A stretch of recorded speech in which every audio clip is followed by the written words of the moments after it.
Welcome to my video on how I contribute to student success. The first question is, how do you even define student success? And perhaps the most superficial definition would be, have they passed your course? Now, as you can see here from our course, which is run 5 times a year, we have a very high median grade and we have a very high pass rate. Perhaps too high, but that's an entirely different conversation. So superficially, or just by these numbers, yes, the students are succeeding in my course.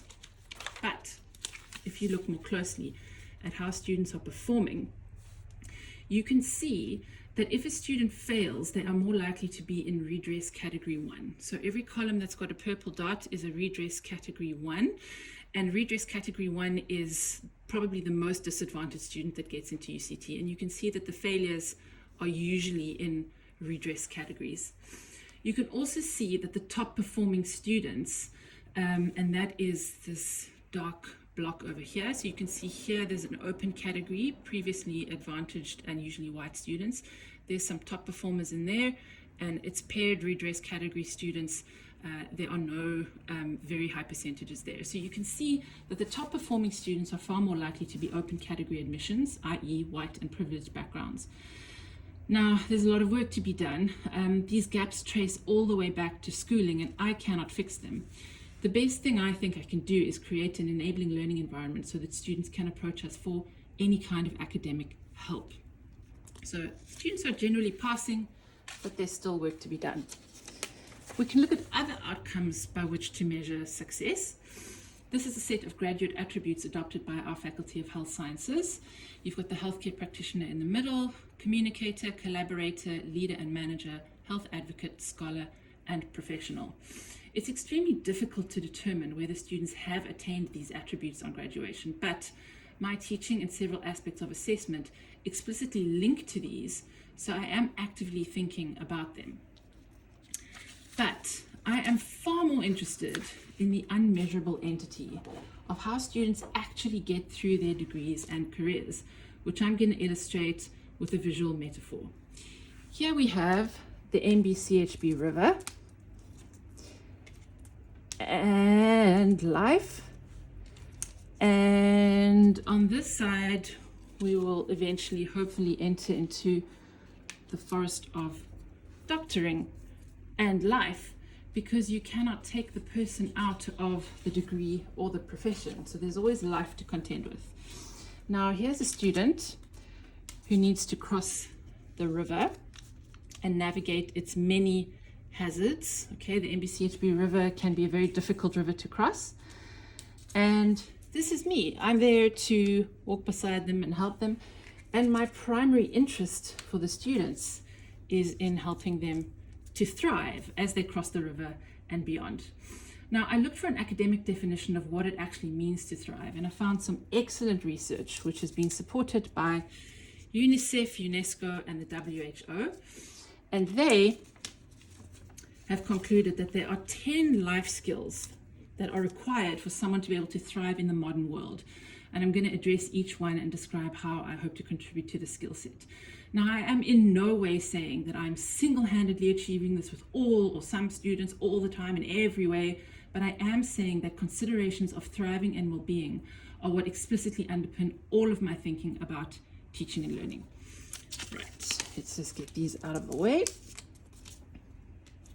Okay, firstly, our first little slat of this bridge, first of 6. Critical thinking is a necessary life skill for thriving. My course design very much has critical thinking at its center, and my approach to teaching as well. There's absolutely no spoon feeding. Everybody has to speak, everybody has to contribute, and therefore they have to think about what they're going to say and build that knowledge in appropriate ways. We also talk about errors, and we use those errors to refine critical thinking.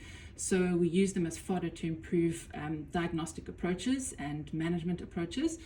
And then students also have to write reflective pieces on a lot of their content, which also helps them to think critically about what they've been consuming in the classroom.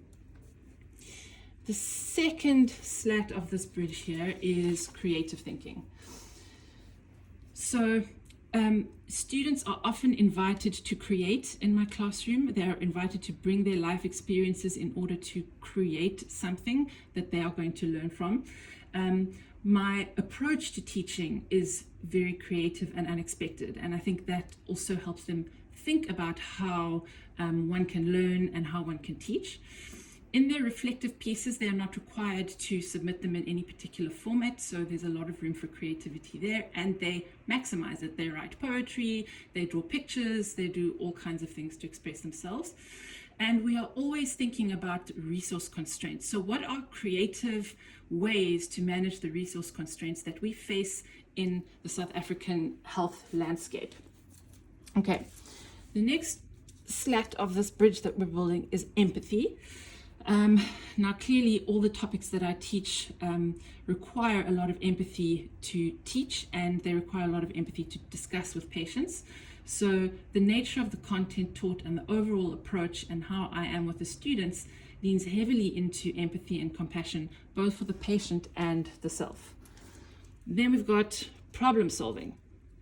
So most of my teaching sessions require a solution to a clinical problem. So the students are actively working to solve clinical problems, and the problems are pitched so that they are hopefully able to solve them and gain some more mastery and confidence. So there's a lot of problem solving that's happening in my teaching sessions. The next slat over here is interpersonal relationships. So I am a role model to them of how a senior, that is me, should interact with juniors, that is them. We are, after all colleagues. I'm an example to them of professional conduct. They also are forced to work with each other in groups and collaborate with each other, and so work out how to collaborate and work with a whole lot of different unknown people. And students also know that if they are mistreated anywhere on the clinical platform, that they can come to me and I will help them navigate the grievance that they have. And so that can be kind of a schema for them to use going forward. So there's a lot of discussion about interpersonal relationships, both explicit and implicit. And then the last little slat we've got for our bridge here is effective communication. Students do not sit in my classroom and remain silent. They're either working in a group or they are named to answer questions. It can be really difficult for them to do that, but it's essential because they're going to have to be presenting in front of a lot of people throughout their career. So we practice that. They do a lot of group work, obviously, where they have to communicate with each other from completely different backgrounds. In their reflections, the reflections help them communicate about how they have felt about particularly charged teaching sessions. And their assessments, for example, their portfolio patient case write-ups, teach them how to communicate in a scholarly manner. So all of these little slats, now we've got a very nice sturdy bridge, but we're still not quite done because the student can cross the bridge, but they still need a few more things to be able to enter the doctoring forest, which is a wonderful place, but not without its dangers, especially in a resource-constrained South African setting. So here we've got, for the student, a coping with emotions raincoat. I think the best way that I help them cope with emotions is to tell them that they're going to have uncomfortable emotions. There are going to be difficult patient conversations, and we talk about how to deal with those things. I also have an open door policy and active offers of debriefing for students who are struggling for whatever reason. And I'm also always there for crisis intervention, or someone in my team is there. So we are constantly attending to how students are able to cope with emotions. Then we've got some self-awareness that's necessary. That's the sun hat of self-awareness. You need sun protection in South Africa. We talk a lot about understanding one's own preconceived ideas and judgments. The reflective tasks are very much geared towards that. We also discuss the importance of knowing one's own limitations, which is absolutely critical in medicine, especially in life and death situations where you've got to make decisions like this and you've got to be confident in what you know and what you don't know. I also think that my existence, this doctor who wears pink and is very unusual in medicine, gives a lot of them permission to be who they really are and be aware that they might be a little bit different or unconventional, but there is a place for them somewhere in medicine. Right, then we've got the decision-making assegai. Obviously in medicine, you're making decisions all the time, as I said, especially in high-stress emergency situations. So decisions that students have to make are involved in their group work, where they have to decide how they're going to answer a question, how they're going to construct their patient cases. They are all questioned by name, as I've said, and they have to decide how they're going to answer in that moment. And they also have to decide which aspects of our learning material they are going to consume, because there's a variety. So we are giving them space to make decisions and learn how to do that. And then finally, we've got coping with stress, and we've got the coping with stress shield over here. I cannot claim to be able to help students cope with all the stressors that they're going to have in their lives, but my open door policy, our trigger warnings and offers of debriefing help students deal with the stress of their undergraduate learning material. I'm also a well-known point of contact for referrals to student support when students are struggling with immense stressors of some kind. I've also helped many of them deal with their own situations of gender-based violence, which not only helps them get through their degree, it helps them deal with the trauma so that they can help other people that they're going to be exposed to as doctors. Okay, so now the student can cross the river more safely, and I can only go, the student can go all the way across the bridge. I'm sort of hovering here. I have to stay here and say goodbye to them. So they can cross the river more safely into the doctoring forest, where there are beautiful, bountiful fruit trees and wonderful fulfillment, but also dangers. So here's one of the trees. That's a porcupine. Don't judge my porcupine. I don't know how to draw porcupine. Here's a tree which has got quite a perilous pit that you can fall into, and there's a trap over there. That is a lion hiding behind a tree. I don't know how to draw a lion, so it's hiding behind the tree. There's a boomslang. So there's all this bounty, but there are dangers along the way. So all of these skills are going to be necessary at every point, because medicine is the most rewarding career, but it can also be heartbreaking, demoralizing, and stressful, especially in our extreme resource constraints here.